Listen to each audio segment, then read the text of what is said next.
Hello વિદ્યાર્થી મિત્રો ફરી એકવાર તમારું હાર્દિક સ્વાગત છે મારી YouTube ચેનલ વોરિયર ક્લાસીસમાં। તો વિદ્યાર્થી મિત્રો આ વિડિયોના માધ્યમ દ્વારા આપણે સ્વાધ્યાય 3.2 નો પ્રશ્ન 2 શીખવાના છીએ। તો જે અહીંયા આગળ સંખ્યા આપી છે એનો ઉકેલ આપણે આદેશની રીતે શોધવાનો છે। તો વિદ્યાર્થી મિત્રો જો તમારે આદેશની રીત હંમેશા માટે યાદ રાખવી હોય તો તમારે માત્ર આ સ્ટેપ પર ફોલો કરવાના છે। જો વિદ્યાર્થી મિત્રો તમે આ સ્ટેપ ફોલો કર્યા તો તમે ક્યારેય પણ આદેશની રીત તમે ભૂલો નહીં, બરાબર છે। તો આ સ્ટેપનો ઉપયોગ કરીને જ આપણે આ દાખલો ગણવાનો છે। તો આ દાખલાની શરૂઆત કરીએ આપણે। ચલો અહીંયા આગળ સંખ્યા આપી છે 2x + 3y = 11 એ આપણું છે સમીકરણ 1। 2x - 4y = -24 એ આપણું છે સમીકરણ 2। તો અહીંયા આગળ લખીએ 2x + 3y = 11 2x - 4y = -24। ચલો આને આપો સમીકરણ 1 સમીકરણ 2। ચલો હવે તમારે દેખવાનું છે સહેલું સમીકરણ। પહેલો સ્ટેપ કયો છે? સહેલું સમીકરણ। એટલે વિદ્યાર્થી મિત્રો તમારે આ બંને સમીકરણમાં દેખવાનું છે કે તમને સહેલું સમીકરણ કયું લાગે છે, બરાબર છે। તો તમે કહેશો કે સમીકરણ 1 છે એ કેવું છે? સહેલું। તો આપણે અહીંયા આગળ લખીએ સમીકરણ 1 માંથી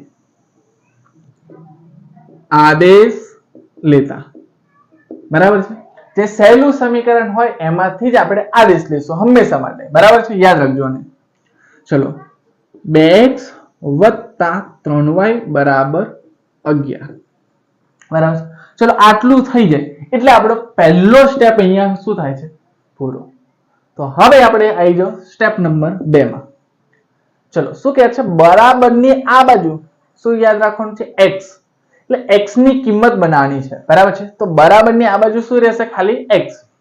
તો આ સમીકરણમાં તમારે x ની કિંમત બનાવવાની હોય તો બીજા જે પણ પદ છે, બરાબર છે, એ સંખ્યા છે કે બાજુ હશે? બરાબરની આ સાઈડ। તો 11 ના 11 આ +3y આ બાજુ હશે તો -3y। ચલો 2x ના 2x। હવે મારે x ની વેલ્યુ શોધવાની છે, બરાબર છે। એટલે x ને કરતા બનાવવાનો છે તો આ x ની જોડે બે કેવા છે? ગુણાકારમાં છે, બરાબર છે। તો આ બાજુ આવશે તો ભાગાકારમાં। તો વિદ્યાર્થી મિત્રો તમને શું મળી? x ની કિંમત। તો x ની કિંમત મળી એને આપો સમીકરણ નંબર 3। તો અહીંયા આગળ આપીએ સમીકરણ 3, બરાબર છે। ચલો આટલું થઈ ગયું પછી આવી જાવ આપણે આ x ની કિંમત જો તમે સમીકરણ 1 માંથી બનાવી હોય તો સમીકરણ 2 માં મૂકવાની છે અને x ની કિંમત જો 2 માંથી બનાવી હોય તો સમીકરણ 1 માં મૂકવાની, બરાબર છે। તો ચલો અહીંયા આગળ તમે શામાંથી બનાવી? 1 માંથી। તો આપણે આ સમીકરણ 3 ની કિંમત આપણે 2 માં મૂકીશું, બરાબર છે। એટલે અહીં લખીએ સમીકરણ 3 ની કિંમત સમીકરણ 2 માં મૂકતા।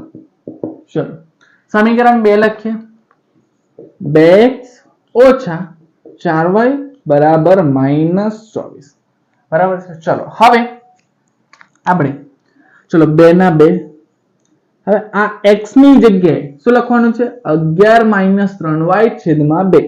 તો કૌંસ કરીને લખીએ 11 - 3y / 2 -4y = -24, બરાબર।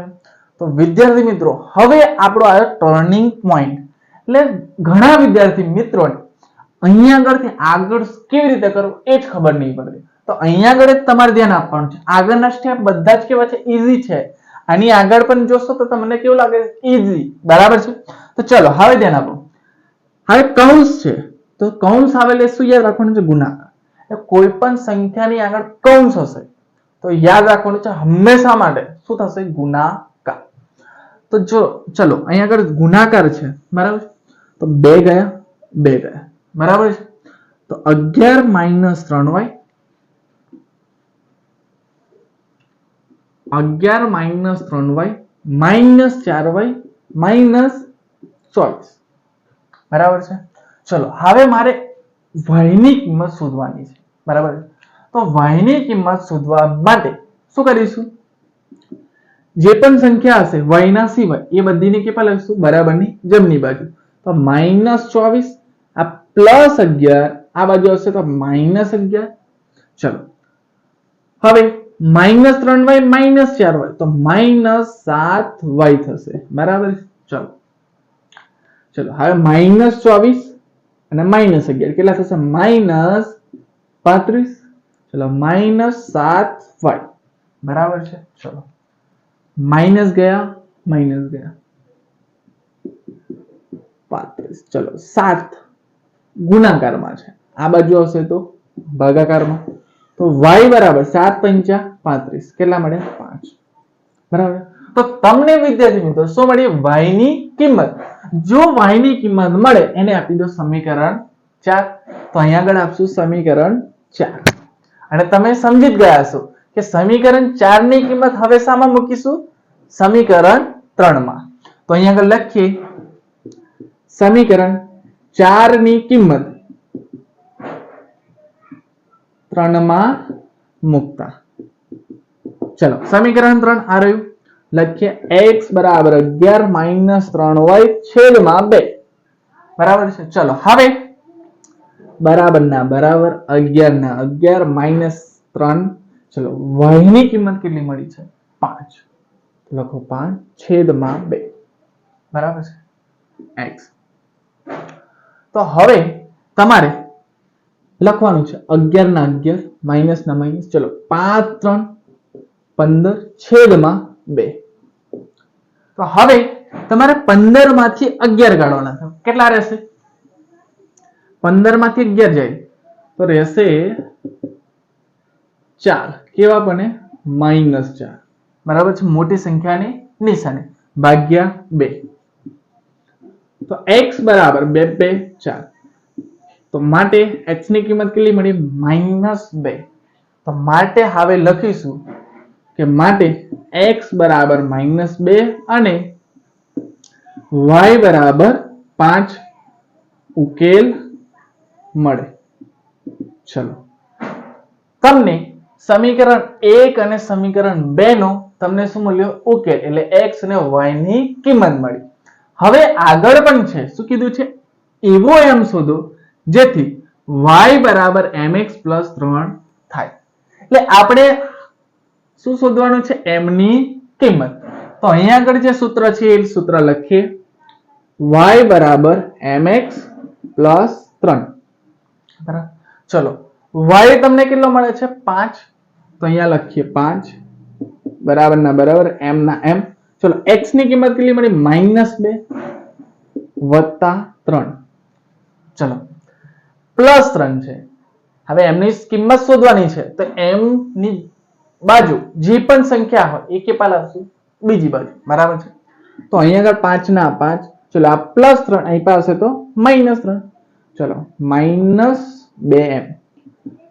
5 માંથી 3 જાય કેટલા રહેશે? 2. m ની કિંમત શોધવાની છે તો આ 2 ગુણાકારમાં છે -2. આ બાજુ હશે તો ભાગાકારમાં કેવા? -2. m બરાબર 2 એકા 2 અને માઇનસ. માટે વિદ્યાર્થી મિત્રો તમને m ની કિંમત શું મળે છે? -1. તો અહીં લખીએ માટે m ની કિંમત -1 મળે. જો વિદ્યાર્થી મિત્રો તમને આ વિડિયોના માધ્યમ દ્વારા આદેશની રીત આ સ્ટેપનો ઉપયોગ કરીને જો તમને ઈઝી લાગી હોય અને આ વિડિયો ગમ્યો હોય તો આ વિડિયોને લાઈક કરો, સબસ્ક્રાઇબ કરો અને તમારા મિત્રોને જરૂર શેર કરો.